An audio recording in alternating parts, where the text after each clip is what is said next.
ومتغيراتها على طول على طول.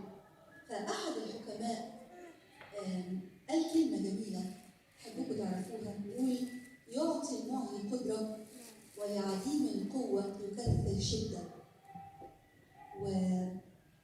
والمعطي اللي هو الإنسان التعبان اللي عنده حالة إعياء، اللي وصل لمرحلة من الألم والمرض شديدة، لكن بيقول كده هذا الحكيم: الله يعطي المعطي قدرة ولعديم القوة يكثر شدة. أظن إحنا محتاجين قوي الإحساس ده، لأن إحنا كتير بنوصل للإعياء وكتير بنوصل للإجهاد التام والإحباط والإحساس بالفشل واليأس، وأحيانا نحس إن الحياة قاتمة. كتير بنحس بده. ففي يد عالية بتطمنا جدا إنه يعطي المعطي قدرة ولعديم القوة يكثر شدة. وده حال مصر النهارده، في إحباطات كتير، في أوجاع، في ناس يأسانا كتير، في صورة مظلمة قاتمة.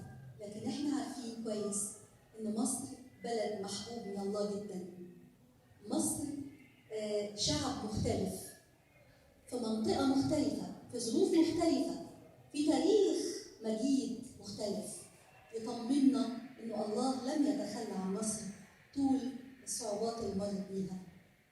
النهارده أمسيتنا بتقول ده، هنغني لكم واحنا فرحانين، وهنقول لكم إن في رجاء لمن ليس له رجاء، واحنا واثقين إن المحنة والغدر الشديد اللي واخداه مصر دلوقتي، اللي طبعا من عشرات السنوات دي اثاره، الله قادر يقوم مصر منه بقوه عظيمه بمجد عظيم، وترجع مصر رائده، امه ليها ليها قدرتها الخاصه، ليها تاثيرها الخاص، ليها رسالات خاصه.